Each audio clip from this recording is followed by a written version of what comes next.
Hey, Scott. Good Hi, to Patty. see you. Good to see you, we were too. just talking to your dad about you've taken over, and he's really happy with that. But tell us what it means to take over the store. Well, I've got a lot of help. First of all, it's it's always been a family business, and my sister Julie and her husband Bob, the three of us are kind of the next generation, I suppose. And it's kind of the same as it has always been, and the titles change a little bit, but we're all kind of doing the same thing. We're just trying to reach out to the community and serve the public. Well, you do a great job, and as I Thanks. told your dad, that, I mean, if you want to find out anything about anything going on in St. Charles, you have to come to IGA because you're running into somebody Right. who knows something. What does it take on a day-to-day operation like this? I mean, how many employees were here when you started, and then how many employees are here now to keep an operation like this going?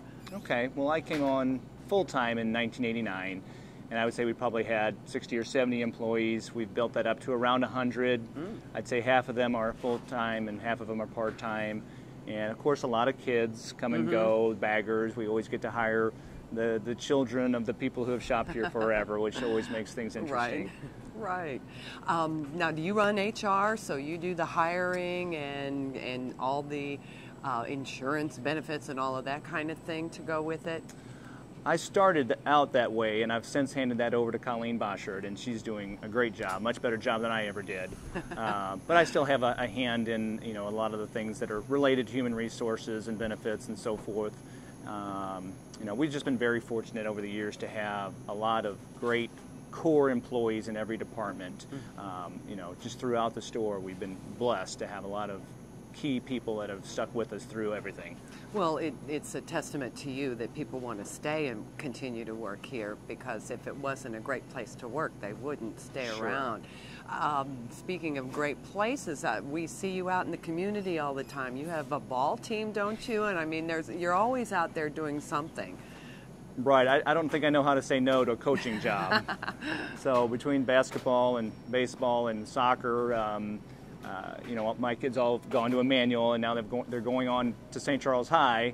And of course, I can't coach at that level, but when they're little, it's just great fun to see them develop and help them develop all of their strengths and weaknesses and build their confidence up. Sure. That's really what you're trying to do is work with them and build their confidence up. And it must be proud to see them all out there with IGA shirts on, too. I mean, that doesn't hurt with advertisement, correct? Absolutely. We love to see the red oval on their shirts. So, getting back to working the day-to-day, I think, as a shopper, I come in and everything's there, and I just pick and choose. Maybe sometime you might be out of something. I ask, where is it? What does it take to run something like this? it just takes a lot of teamwork and the cooperation of all your employees, and that's why we try to treat our employees so well, because we know that we need them to come through when we need them to come through. And by doing the expansion, we feel like we finally got the store to the size where we can offer everything that we need to offer. I mean, there's always going to be things that we can't handle because of our size. The other stores are sometimes twice as big. But we definitely handle all their meat and potato needs, and we improved the size of the dairy and frozen. We felt like the last area that we had not fulfilled was the dairy and frozen, so that's why we spent a lot of time and money and effort in that. I also noticed one of the things that everybody in town is commenting about is your walk-in freezer or walk-in refrigerator. The beer shed? The beer shed. That kids love to go in there. Everybody's saying, oh, my kids have to go in there just to go in there. Right. Was this an idea you saw somewhere, or was this your brainchild? I think it was Bob's brainchild, but it was something that he and I had both seen down at the lake, and it just seems like a great idea. Nobody wants to buy warm beer, so why not put it in a cooler? Tell me about all the different kinds of services that you have, florists, etc.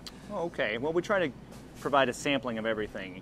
And, of course, we carry Parkview Gardens product, which is Tom and Holly Gillette. So we try to support other independent people in the community.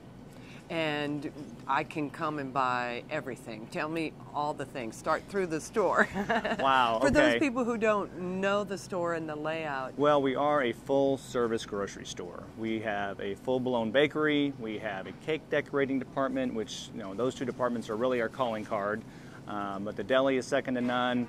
The meat department does a lot of old school type things that maybe the next guy doesn't do anymore. A lot of personalized service, but certainly we also have the florist, and we have some other services as well. The bakery and the deli in particular, my brother-in-law, Bob Dampier, has had a lot to do with that over the years. He's kind of our resident gourmet, and among other things. And so he has really spearheaded not only the quality, but the variety of all the things that we offer in our deli and bakery. You know, one of the things that we've done as an independent that maybe the next independent hasn't done, one of the things we've done is try to keep up with technology. We have new touch screens up on the front end. We have electronic check conversion, things that are there for the convenience and safety of our employees as well as our customers. We try to stay up with technology so that we don't find ourselves 20 years behind. I think that's something that has kept us competitive, is staying up with all the technology that has transpired over the last 20 years. And I would believe in this business, technology has run rampant on trying to be serviceable to the community. Right, it is a meat and potatoes business, but there is sure a lot of technology going on behind the scenes.